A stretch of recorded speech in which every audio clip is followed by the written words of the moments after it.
Simple harmonic motion की बात करोगे और कोई भी टीचर आपसे पूछेगा कि सिंपल हार्मोनिक मोशन क्या होती है, तो आप क्या बोलोगे उसको?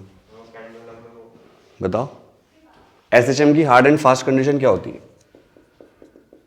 Simple harmonic motion. चैप्टर चल रहा है ऑसिलेशन, तो कोई बच्चा है जो बता दे?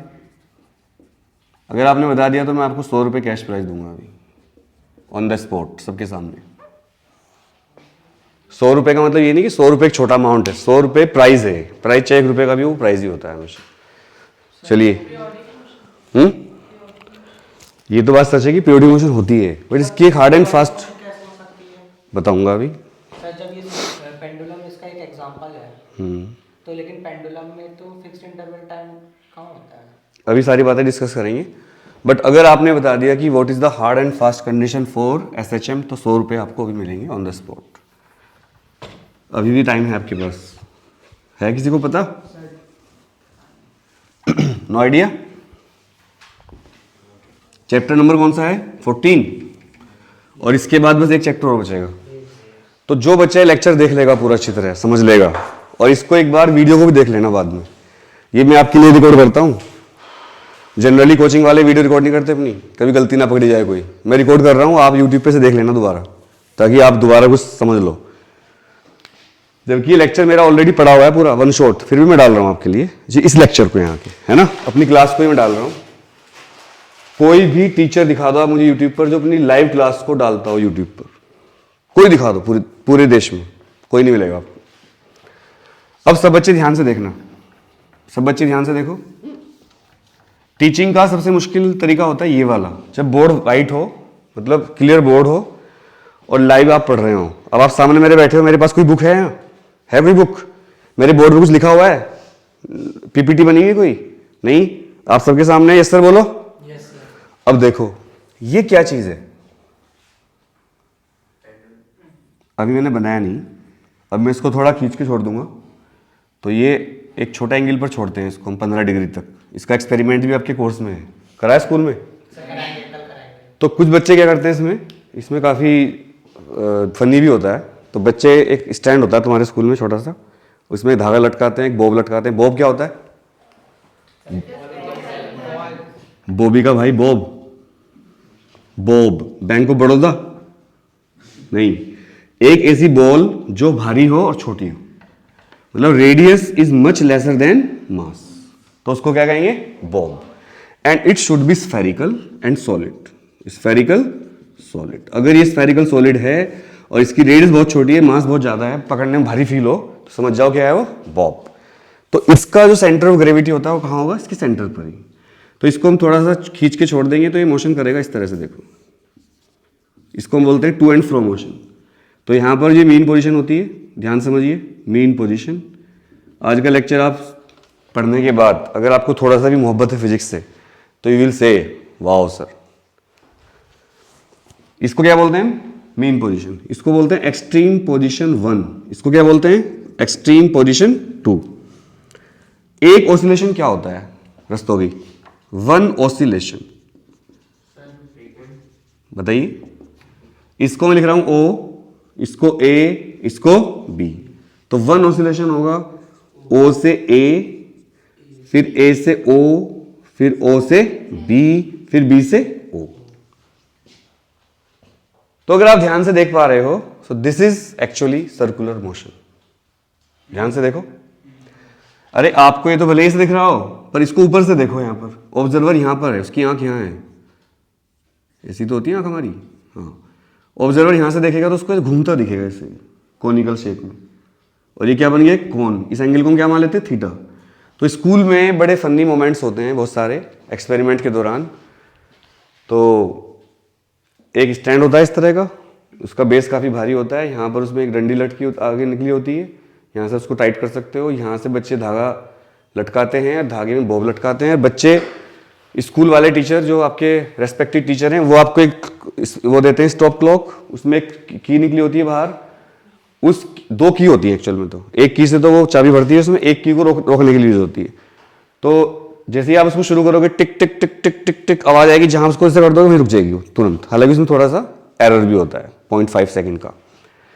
तो फंडा ये होता है इसका कि इसको आपको खींच के छोड़ना है, फिर इसके 20 या 15 ऑसिलेशन का टाइम कैलकुलेट करना है, और फॉर्मूला लगाते हैं लास्ट में t बराबर 2π√L/g, and this formula is use to find the time period of the pendulum.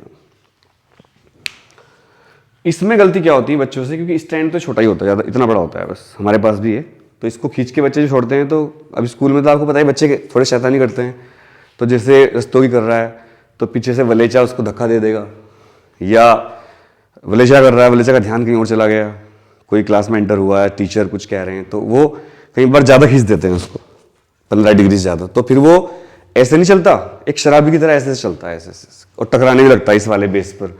अगर आपका बोब इस बेस पे टकराया तो फिर आपका एक्सपेरिमेंट क्या हो गया, फेल। और इसी एक्सपेरिमेंट से हम जी की वैल्यू भी फाइंड कर सकते हैं। How? Squaring both side we get to 4π² L/g, so g will be equal to 4π² L/t²। so by this formula we can also find the value of g at that place। और बच्चे इतने भोले भाले भी होते हैं और शैतान भी कह सकते हो कि g की वैल्यू परफेक्ट निकालते हैं, वो 9.8 मीटर पर सेकेंड स्क्वायर, और टीचर भी चेक करके वेरी गुड देके चेक कर देता है, जबकि गाजियाबाद में जी की वैल्यू इतनी नहीं है, और कोई भी स्टूडेंट जी की वैल्यू 9.8 नहीं फाइंड कर सकता, और ये तो होती ही नहीं, ये तो पूरे वर्ल्ड की एवरेज वैल्यू है। कई जगह साइंटिस्ट ने एक्सपेरिमेंट किए होंगे, उनको एवरेज निकालकर जी की वैल्यू आई है। होनी क्या चाहिए, अगर आप सही एक्सपेरिमेंट करोगे तो इसकी वैल्यू आएगी 7.9 के आसपास आपकी, अगर आप करोगे सही सही तो। ना टीचर ध्यान देते ना बच्चे ध्यान देते। ऐसे ही 10th क्लास में आपने देखा होगा V I graph, Ohm's law, तो बच्चे स्ट्रेट लाइन बना देते हैं ऐसे बिल्कुल, टीचर भी वेरी गुड दे के चेक कर देती हैं। तो क्या आप जानते हैं ओम्स लॉ को तो फॉलो ही नहीं करता कोई भी कंडक्टर प्रैक्टिकल लाइफ में, तो क्यों? टेम्परेचर बढ़ जाता है। The condition of Ohm's law is that there should be no physical change, means temperature should be constant. If temperature is constant then V proportional to should be I, so V is equal to I R, where R is a constant known as resistance of the conductor and given by V upon I, तो volt पर ampere. तो ये graph सीधा आएगा अगर temperature ना बढ़े। अब आप मुझे बताइए, आप फोन चार्ज करते हो अपना घर पे, तो आपका फोन गर्म होता है नहीं होता है, तो फिर ओम्स लॉ तो वैलिड नहीं हो सकता।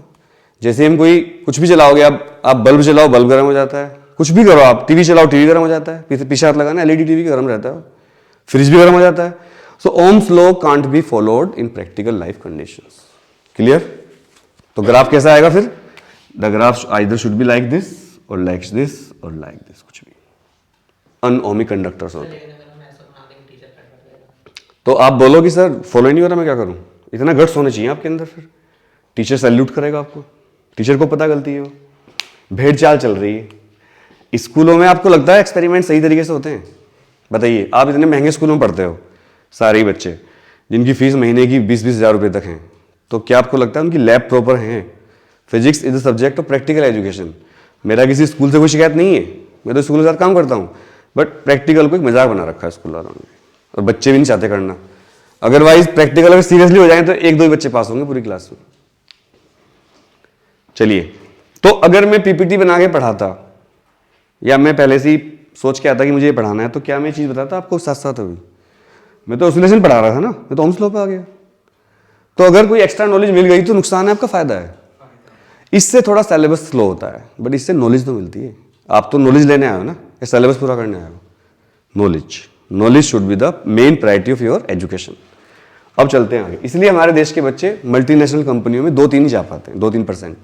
वो देखते हैं नॉलेज, वो डिग्री नहीं देखते, उनको डिग्री से मतलब नहीं है। आजकल तो ट्विटर पे कंपेन वो चल रहे हैं, degree is scam, college is scam, क्योंकि अमेरिका के बच्चे 10वीं 12वीं करते हैं, कोडिंग सीख लेते हैं, AI सीख लेते हैं, ब्लॉकचेन सीख लेते हैं, करोड़ों कमाते हैं। हमारे बच्चे BTech, MTech, PhD, 40,000 रुपये की नौकरी कहाँ? एक इंजीनियरिंग कॉलेज में पढ़ा रहे हैं, PhD, क्योंकि डिग्री यहाँ से मिल जाती है इंडिया में। समझ रहे हो? अब चलिए, तो मैंने अभी बताया आपको कि एक ऑसिलेशन क्या होता है। आपने कहा यस सर एक ऑसिलेशन यही होता है। तो आप अपनी क्लास के बच्चों को पूछना, जितने भी आपके दोस्त हैं, कि भाई एक ऑसिलेशन कौन सा होगा इनमें से, तो 90% बच्चे आंसर नहीं दे पाएंगे आपको।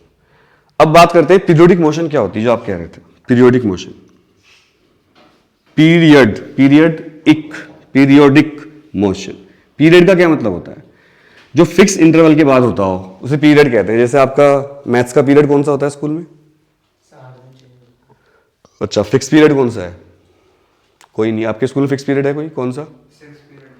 6 पीरियड मैथ्स का है वलेचा का। तो मैथ्स का पीरियड 24 घंटे के बाद मिलता है इसको, अगर ये डेली स्कूल जाता है तो जो चीज फिक्स टाइम के बाद होती है उनको क्या बोलते हैं? पीरियोडिक। अब अगर कोई, जैसे घड़ी की सुई है, घड़ी की सुई यहां पर है 12 बजे, फिर वो यहां पर 12 बजे वापस आएगी 12 घंटे बाद, तो ये पीरियोडिक मोशन हुई, ठीक है। तो हर ऑसिलेशन, एवरी ऑसिलेशन, ऑसिलेशन का मतलब हुआ अपनी मेन पोजीशन के इधर उधर वाइब्रेट करना। जैसे गाना है ऋतिक रोशन का, इधर चला मैं उधर चला, जाने कहाँ मैं किधर चला, और वो ऐसे ऐसे गिरता रहता है, उसमें दिखाते हैं ना, वो तो खैर एक VFX है, बट वो ऐसे पूरा गिर जाता है फिर खड़ा हो जाता है। तो ऑसिलेशन जब आप एक मेन पोजीशन के इधर उधर मोशन कर रहे हो। और अगर आपने देखा हो, जो साइकिल मजदूर होते हैं, गाँव के लोग होते हैं, साइकिल के आगे वाले पहिए के मडगाड़ के ऊपर एक स्प्रिंग के ऊपर एक चिड़िया लगा के रखते हैं ऐसे, आप गाँव में कभी जाते हो तो, और जब वो साइकिल चलाते हो चिड़िया हिलती रहती है इससे। तो ये भी एक ऑसिलेटरी मोशन है। ट्रैक्टर के आगे भी दोनों तरफ ये लगा के रखते हैं लोग, दिल का निशान या कुछ कुछ। तो ये मैंने वहां देखा, तो मैं आपको बता रहा हूं। तो ये ऑसिलेटरी मोशंस है। क्या है? Oscillatory motions. अब every oscillatory motion is not periodic. True या फॉल्स? ट्रू, बिल्कुल सही। क्योंकि जरूरी नहीं कि वो अपनी मेन पोजीशन पर एक फिक्स इंटरवल के बाद आ रहा हो। ऑसिलेशन तो हो रहा है, बट वो एक फिक्स इंटरवल के बाद वापस आए, ऐसा पॉसिबल नहीं है। तो वो पीरियोडिक कब होगा? जब उसका टाइम पीरियड क्या होगा? फिक्स। तो पीरियोडिक मोशन की एक पहचान होती है, इनकी इक्वेशन इस टाइप की होती है, y = a sin omega t। इस तरह की इक्वेशन होती है। या अगर मैं जनरल लिखूं तो y = a sin थीटा, ऐसे लिख सकता हूं मैं। थीटा = ओमेगा t कैसे होता है? एंगल होता है आर्क अपॉन रेडियस, यस और नो? तो मैं थीटा को ओमेगा अपॉन टी भी लिखता हूं। एंगुलर वेलोसिटी क्या होती है? Angular displacement upon time. तो थीटा कितना हो जाएगा? Omega T. ये हम सर्कुलर मोशन में पढ़ चुके हैं ऑलरेडी, है ना? मोशन चैप्टर में पढ़ाया था मैंने आपको। तो इनको पीरियोडिक मोशन क्यों कहते हैं, इस टाइप की इक्वेशन? या फिर x = a cos omega T या थीटा, ये भी पीरियोडिक मोशन है। मैं देख के बता देता हूं कि मोशन पीरियोडिक है नहीं। पर अगर मैं लिखता हूं y = tan theta, a tan theta, this is not a periodic motion. Maths में आप एक टॉपिक पढ़ोगे 12th में, कंटिन्यूअस एंड डिसकंटिन्यूअस फंक्शंस। तो कंटिन्यूअस फंक्शन वो होते हैं जो एक फिक्स वैल्यू टाइम के बाद अपनी वैल्यू को रिपीट करते हैं। आप बताइए, साइन की वैल्यू रिपीट होती है नहीं होती है? बताओ, साइन की वैल्यू रिपीट होती है? यस और नो? साइन 0 कितना होता है? इतनी देर में आंसर दे रहे हो। और साइन 90? ठीक है। अब साइन की वैल्यू 1 कब होगी वापस? 120। हाउ? किसने बोला है 120? Not possible. साइन 120 की वैल्यू तो √3/2 होती है। साइन 90 डिग्री के बाद अपनी वैल्यू को रिपीट करता है।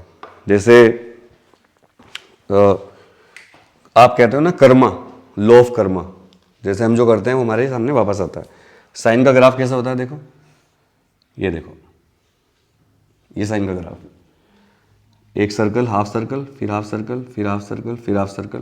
तो यहाँ पर साइन 0 0, ध्यान से देखिए, साइन 90 1, साइन ये -1 है, ये फिर 0, ये फिर 0, ये फिर 0, ये कितना है 1, ये कितना है 0, ये कितना है -1, ये कितना है 0। तो अगर आपको साइन की वैल्यू याद करनी हो 1 और 0 वाली, तो इट इज टू इजी। ये ग्राफ बना लो पहले। साइन 0 वैल्यू कितनी है? 0। ये साइन 90 डिग्री हो गया यहाँ पर, ये कितना है 180। तो साइन 180 भी कितना है? 0। फिर यहां देखो जल्दी, ये कितना है? 360। 90 पे 1, ये 180, फिर 270, फिर 360, 360 पे फिर 0 हो गया। 90 पे 1, फिर कितना -1 कितने पे है? 90 180, 180 हो गए, ये 270। तो साइन 270 कितना होता है? -1। फिर जोड़ दो, साइन 360 0, फिर 90 जोड़ दो, साइन 450 1। इस तरह से होता है। मतलब सारी वैल्यू 1 की और 0 की, -1 की फाइंड कर सकते हो इससे जोड़। तो इट्स टू इजी। अगर मैं कोस का ग्राफ बनाता हूं, देखो इसी फ्रेम पे बनाता हूं मैं। आप कमाल देखिए मैथ्स का। मैथ्स बहुत शानदार चीज है अगर आप सीख लो थोड़ा सा बेसिक। इसलिए मैं कहता हूं अगर आप बायोलॉजी के स्टूडेंट भी हो तो आपको कोई डरने की आवश्यकता नहीं है, क्योंकि आपने 10th तक तो मैथ्स पढ़ाई है और फिजिक्स में 99% 10th का मैथ यूज होता है। अब ये बात मैं क्यों कहता हूं ऐसा, देखिए ये टेबल आप 10th में पढ़ चुके हो, ट्रिग्नोमेट्रिकल वाली, यस और नो? 10th में ही थी, ऑब्वियस सी बात है। कोस का ग्राफ बना रहा हूं, ये साइन थीटा का ग्राफ था और ये कोस थीटा का ग्राफ है। कोस का ग्राफ कोस 0 1 होता है तो यहां पर चलेगा, तो देखो ऐसे चलेगा। अब आप ध्यान से वैल्यू चेक कर सकते हो, कोस 0 1, कोस 90 0, फिर ये कितना है -1, 90 प्लस ये 90 हुआ, 90 प्लस 90 180, कोस 180 -1, कोस 360 0, कोस 450 1, इस तरह से। तो जहां पर साइन मिनिमम होता है वहां पर कोस क्या होता है, मैक्सिमम, और जहां पर साइन मिनिमम होता है वहां पर कोस, एक मिनट, हाँ ठीक है, कोई दिक्कत है किसी को, बताओ, एनी प्रॉब्लम? मैंने सही बताया, कुछ गड़बड़ हो गई? हाँ ठीक है ठीक है ठीक है, ओह सॉरी, ये ऐसे आएगा यहाँ पर, ऐसे, अब ठीक है। तो अगर मान लो कोई आपका दोस्त है जो इस टाइम बहुत ग्रो कर रहा है ना, उसके नंबर अच्छे आ रहे हैं, उसका सब कुछ, तो आप उसको देख के डिप्रेशन में चले गए कि मैं तो कर नहीं पा रहा, मेरा दोस्त कर पा रहा है, तो अभी उसका पीक चल रहा है, आपका क्या चल रहा है अभी, मिनिमम, फिर आप उसका नहीं जाएगा तो आपका पीक जाएगा फिर। तो हर चीज़ का एक वक्त होता है, हर चीज़ का क्या होता है, एक वक्त। ये चीज़ मैंने आपको बताई है, पर इसका ऑसिलेशन से क्या रिलेशन है अब आपको आगे पता चलेगा। ऑसिलेशन पे वापस आते हैं, मैंने कहा हर oscillatory motion not periodic true हो गया, ठीक है। अब एसएचएम क्या होता है, जिसके लिए 100 रुपए का इनाम था और आप आंसर नहीं दे पाए। इफ इन एनी मोशन, देखो ध्यान से, बस ये याद रखना, acceleration is directly proportional to minus of displacement, that is acceleration proportional to minus of x. तो समझ जाना प्यारे बच्चों, ये मोशन कैसी है, SHM, and this is the hard and fast condition of a motion to be SHM. अब आप इसको समझोगे, मैं समझाता हूं। Let us suppose a spring, एक स्प्रिंग मान लेते हैं, एक स्प्रिंग मेरे पास इस तरह से है, इस स्प्रिंग पर मैंने फोर्स लगाया और स्प्रिंग को दबा दिया यहां से। कितना दबाया स्प्रिंग को मैंने, ध्यान से देखो, बताओ, एक्स। कितना दबाया? तो जैसे ही हम स्प्रिंग को दबाएंगे तो इसमें एक अपोजिट फोर्स लगेगा जिसको हम रिस्टोरिंग फोर्स कहते हैं, and that force will try to get its original shape and size और original position. It's like that, जब आप किसी को सप्रेस करते हो, दबाते हो, तो उसके अंदर भी एक रिस्टोरिंग फोर्स जनरेट हो जाता है। इंसानों के अंदर भी, जानवरों के अंदर भी, सबके अंदर, वस्तुओं के अंदर भी। जैसे आप बेंच पे बैठे हो तो आप बेंच को दबा रहे हो, तो बेंच आप पे क्या लगा रही है, रिएक्शन फोर्स। तो इसलिए अगर आप एक ही कंडीशन में बैठे रहोगे तो आपके पेन होने शुरू हो जाएगा यहाँ पर। इसलिए हम क्या करते हैं, फिर हम कुर्सियों के ऊपर वो लगाते हैं, कुशंस, गद्दे। सोफा क्यों अच्छा लगता है मेरे को, अगर आप कहीं जाए किसी ऑफिस में तो वहां पर एक तो बेंच पड़ी हो, एक सोफा रखा हो, किस पे बैठोगे आप? क्योंकि आप रिएक्शन नहीं चाहते, तो आपको लगता है वो रिएक्शन नहीं लग रही है, फील नहीं हो रही आपको, उसका एरिया, उसके जो मॉलिक्यूल्स हैं उन्होंने उसको धीरे धीरे धीरे डिफ्यूज कर दिया चीज़ को। गाड़ी चलती है, गाड़ी में से धुआं नहीं निकलता दिखता हमें, पर आप गाड़ी के सामने थोड़ा हाथ लगा लो अपना दूर, ये हाथ जल जाएगा आपका, तो आपका हाथ कुछ सेकंड्स में काला हो जाएगा पूरा। नई गाड़ी के पास भी, अभी गाड़ी शोरूम से निकली, आपको धुआं दिखता ना, बट साइलेंसर के अंदर ऐसा सिस्टम होता है कि धुएं को वो बहुत सारे डिफ्यूज पार्टिकल में निकालता है, जिससे कि आपको धुआं कैसा दिखता है, वाइट, पर वो धुआं होता है। इसी तरह रिस्टोरिंग फोर्स लगा, और वी नो दैट, ध्यान से देखिए, we know that restoring force of a spring, ये मैं पढ़ा चुका हूं आपको वर्क एनर्जी पावर चैप्टर में, इज प्रोपोर्शनल टू क्या, माइनस ऑफ डिस्प्लेसमेंट। तो F proportional to minus x, और F is equal to minus K x. K क्या होता है, spring constant, spring constant. Equation number first, but F होता है m में, F कितना होता है, m में। इक्वेशन नंबर सेकंड, तो बाई फर्स्ट एंड सेकंड दोनों को मिला दूं तो M A is equal to कितना होना चाहिए, माइनस के एक्स, और a is equal to minus K upon m, एक ब्रैकेट में रख लेते हैं, कांस्टेंट है x, तो ये तो कांस्टेंट हो गया। तो आप ध्यान से देख सकते हैं a is proportional to minus of x, it implies this is SHM, this is SHM। तो अगर कोई क्वेश्चन आता है एग्जाम में, prove that a spring has been compressed with distance x, prove that the motion of the block, एक block लगा रखा है m मास का, इस ब्लॉक का मास कितना है m, उस पर F फोर्स लगा के दबाया था, तो prove that the when the block start to vibrate the motion will be SHM। So by this method you can prove this. और अगर मैं आपको बताऊं height of imagination of IIT paper setters, तो 99 में, काफी पहले की बात है 99, ये क्वेश्चन देखकर मैं घूम गया। मैं SC वर्मा पढ़ रहा था, उसमें मैंने क्वेश्चन देखा। आप सोचोगे सर कैसे क्वेश्चन बनाते होंगे, देखो सच बताऊं तो अब जो पेपर आता है IIT JEE का, IIT JEE इंडिया का सेकंड टफेस्ट एग्जाम माना जाता है और वर्ल्ड का third toughest exam IIT JEE, ठीक है। तो आज मैंने ट्वीट किया है वर्ल्ड के टॉप 5 मोस्ट हार्ड एग्जाम्स, उसको पढ़ना आप। वर्ल्ड के सबसे 5 एडवांस हार्ड एग्जाम्स में IIT JEE UPSC का IAS भी है। 2 एग्जाम इंडिया के हैं वर्ल्ड के, एक चाइना का है, एक इंग्लैंड का है, इस तरह का एग्जाम। तो 99 में क्वेश्चन आया, देखो कि एक गाड़ी में, सोचो इमेजिनेशन क्या तकड़ा इनका, एक गाड़ी में, गाड़ी सर्कुलर पाथ में मुड़ रही है, ड्राइवर गाड़ी चला रहा है, पीछे एक महिला बैठी हुई है,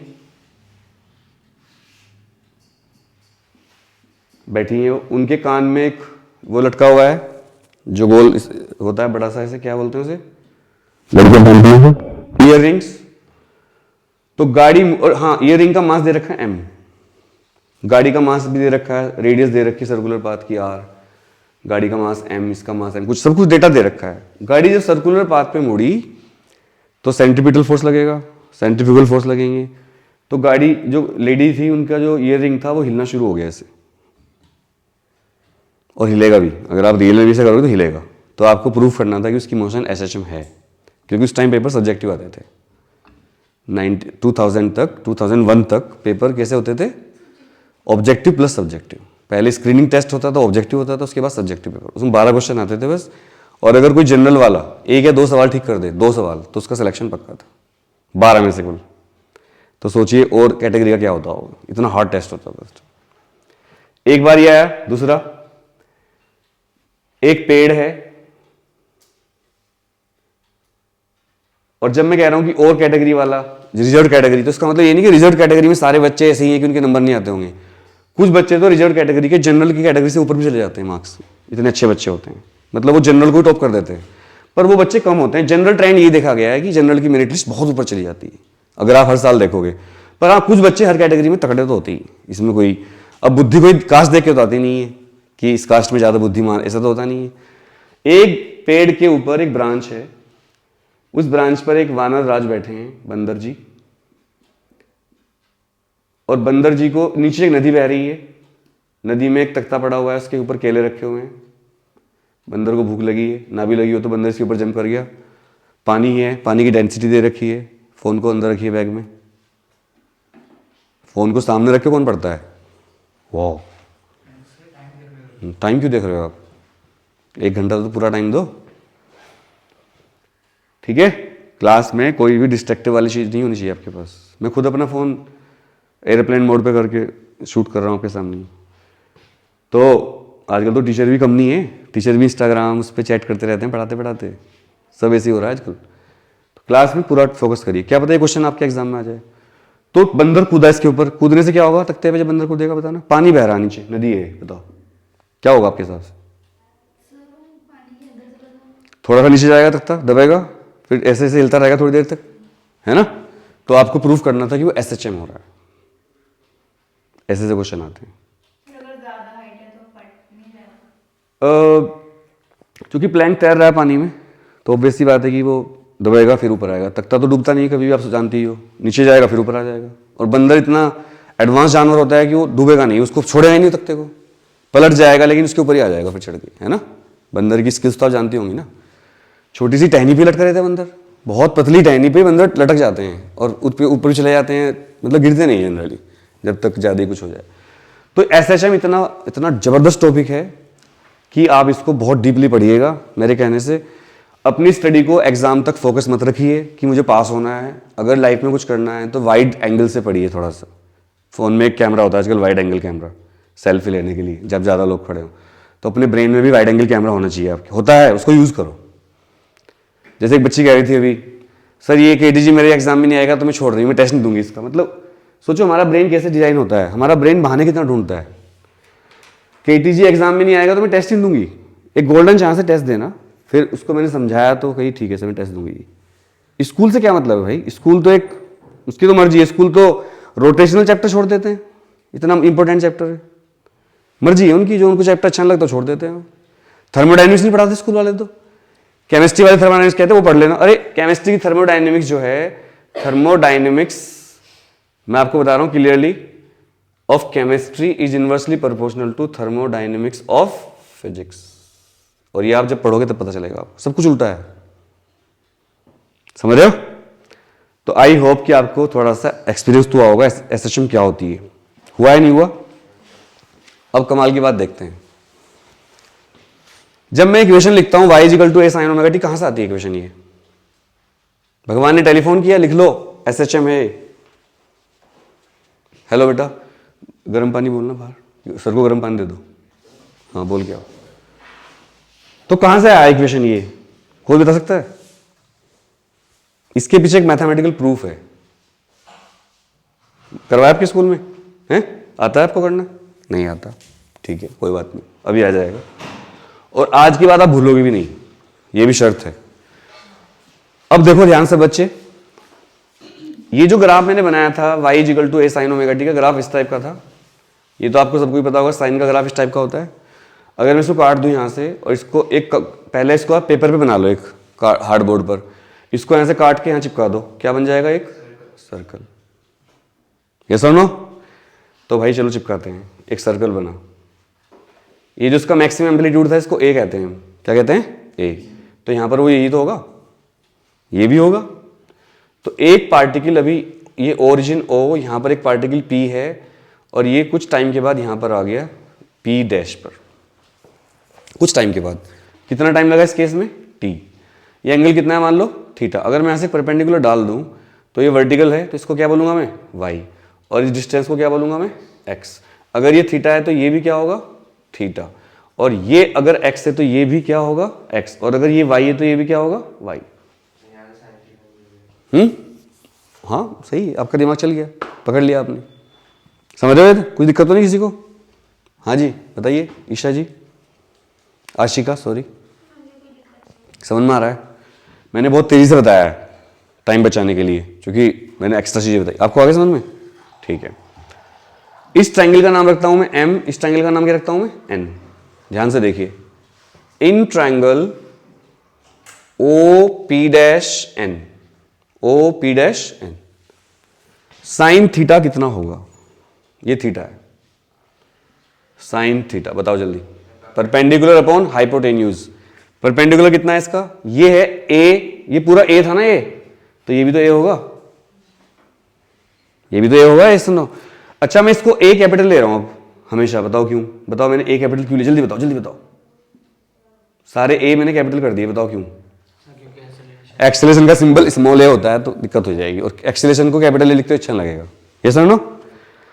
तो साइन थीटा इस ट्रायंगल में प्यारे बच्चों, यहां पर देखिए साइन थीटा ये 90 डिग्री है, परपेंडिकुलर कौन सा होगा इसके सामने, ये होगा x, यस और नो। और हाइपोटेन्यूज तो मैं लिख देता हूं पहले वैल्यू, जिससे आपको कंफ्यूजन ना हो। बताओ कितना, NP', और हाइपोटेन्यूज OP'। तो NP' की वैल्यू x और OP' की वैल्यू a। तो x = कितना आया, a साइन थीटा। तो इससे हमने क्या निकाला, x। अब लेते हैं ट्रायंगल, ये वाला ट्रायंगल लेते हैं OP', y निकालने के लिए, y ये है, ये y है, वर्टिकल डिस्टेंस। किसके ऊपर, थीटा इधर, oh sorry sorry sorry sorry sorry sorry sorry sorry sorry sorry, thank God आपने मुझे बचा लिया, क्योंकि मैं सोच रहा था साइन थीटा तो y के साथ आता है, तो उल्टा क्यों हो रहा है। देखा, शी वाज अटेंटिव, तो उसने मिस्टेक पकड़ ली मेरी, क्योंकि ये साइन थीटा के हिसाब से y है ना, ये तो x थोड़ा ही है। चलो thank you very much, God bless you. तो y = a sin थीटा आ गया। अब ध्यान से देखिए, y = a sin theta equation, मैंने वहां क्या लिखा था, y = a sin theta, yes और नो, आया, मजा आया। फिजिक्स में हर चीज़ का लॉजिक होता है, एक सिंगल वर्ड भी फिजिक्स में बिना लॉजिकल के नहीं होता, ठीक है। लेकिन आपको टाइम देना पड़ता है इसको। जैसे आपको अगर कढ़ाई पनीर बनाना हो घर पे, आप में से कितने बच्चे जो कढ़ाई पनीर बना सकते हैं अपने आप अकेले? आप लड़कियों में कोई, किसी को नहीं बनाना आता? ठीक है, आपको क्या डिश बनानी आती है जो आपको आती है अच्छी तरह, अकेली बना सकती हो इसको without the help of your mom? Nothing. चावल डिश मतलब सब्जी पे क्या पूछ रहा हूँ, जैसे दाल कुछ इस तरह की, कुछ नहीं आता? नहीं आता? आगे आने वाले मतलब हाँ, आपको आता है लड़कों में किसी को कुछ? क्या मैगी आती है? अच्छा ठीक है, मैगी आती है। एक मिनट, एक बार मैं ऋषिकेश गया था, वहाँ पर एक मैगी मैंने खाई, मतलब एक दुकान पे। तो जनरली मुझे मैगी पसंद नहीं है, मैं आपको बताऊँ, I don't like Maggi, but उस दिन मुझे खानी पड़ी क्योंकि खाने कुछ था ही नहीं वहाँ। पर वो इतनी टेस्टी मैगी थी आप सोच नहीं सकते। पर उसने मैगी बनाने में 30 मिनट लगाई, यकीन करोगे, मैगी बनाने में 30 मिनट। तो मुझे बड़ा गुस्सा आया उसके ऊपर। मैंने कहा भाई टाइम पास कर रहा है। तब तक मैंने 1-2 पैकेट बिस्किट ही खा लिए, मेरे बैग में थे वो, चाय भी पी ली 2-3, ठंड और थी। तो जब मैंने मैगी खाई तो भाई आई रिमेंबर, उसके बाद मुझे मैगी खाने की थोड़ी हैबिट सी पड़ गई। पर फिर 1-2 बार जब मैंने खुद बनाई तो हैबिट ख़त्म हो गई, फिर नहीं मैंने खाई। अब दोबारा कभी ऋषिकेश जाऊँगा तो शायद वो मिले आदमी मुझे लड़का, तब तो छोटा ही था, बड़ा हो गया होगा। तो इसका रीजन क्या था, वो लंबा टाइम क्यों ले रहा था मलेशिया? आपने गाना सुना होगा, लंबी दूरी तय करने में वक्त तो लगता है, गजल है, सुना है? इश्क का पहला खत लिखने में वक्त तो लगता है, सुना गाना है? नहीं सुना? इतनी बड़ी गजल है, तो उनकी जगजीत सिंह की गजल है, नाम सुना जगजीत सिंह जी का? डेथ हो गई उनकी। तो लंबी दूरी वक्त तय करने में वक्त तो लगता है। तो जब हम कोई अच्छा काम करते हैं उसमें टाइम लगता है, जल्दबाजी के काम तो ऐसे ही होते हैं, तुरंत। ये सर नो। तो बस अगर आपको शादी में जाना हो तो आप शादी के लिए पहले ड्रेस तैयार करोगे, टाइम लगता है उसमें पूरा, उसकी समझ रहे हो? तो आप अच्छे लगोगे, फिर वहाँ सब देखेंगे आपको क्या ड्रेस है वंशिका की। और अगर वंशिका को 10 मिनट पहले पता चले तो जींस वींस पहन कर चल रहा नमस्ते आंटी, ऐसा कोई ज़्यादा फौज नहीं करेगा, मतलब नॉर्मल दिखेगी। ये सर नो। तो टाइम लगता है कपड़े पहन, मतलब हर चीज़ में ही। तो इसमें भी टाइम लगा है समझने में चीज़ों को। अब देखो, हाँ दोबारा समझा रहा हूँ, बिल्कुल देखिए। अब मैं एक्स वाला ट्रायंगल लूंगा जान पूछ के। एक्स वाला ट्रायंगल ये है, ध्यान से देख लो, ये एक्स है। तो ट्रायंगल लिया मैंने यहाँ पर, triangle O P dash M, O P dash M. बताओ इसमें, आप बताइए जयपुरियन, साइन थीटा की वैल्यू कितनी होगी इस ग्राफ में? इस ग्राफ में देखो, ये एक्स, साइन थीटा, एक्स निकालना है अगर मुझे, चलो इसी को ले लो आप, उसी ग्राफ को ले लो, उसी ग्राफ को लो, यहां से कोस थीटा निकालो आप। चलो अब हाँ, इसी ग्राफ से कोस थीटा निकालो इस वाले ट्रायंगल से। बताओ, बेस्ड अपॉन हाइपोटेन्यूज, इसके लिए बेस कौन होगा? एक्स, और हाइपोटेन्यूज कितना होगा? ए। तो एक्स बराबर ए कोस थीटा, इक्वेशन नंबर 2। तो ध्यान से देखिए, अगर आप एसएचएम ले रहे हो और आप वर्टिकल डिस्प्लेसमेंट देख रहे हो तो साइन आएगा, और हॉरिजॉन्टल डिस्प्लेसमेंट ले रहे हो तो कोस आएगा। ये बहुत कंफ्यूजन होता है बच्चों को, बात समझ रहे हो? बहुत बड़ी बात है। अब मैं आपको एक इंटरेस्टिंग बात बताने वाला हूं, इसको नोट कर लीजिए। और अब हम निकालेंगे velocity and acceleration in SHM, velocity and acceleration in SHM. आज 2 घंटे क्लास कर लें, अगर आपको दिक्कत ना हो। किस चीज़ का एग्जाम है? मैथ्स तो आपको अच्छी तरह आता है, मुझे पता है, you are good in mathematics. चलो 1.5 घंटे कर लेते, थोड़ा कोर्स खींच लेते, उसका एग्जाम है ना गुड़िया का, 1.5 घंटा है, चलेगा? 2 घंटे से मैं ऑलरेडी बैठी।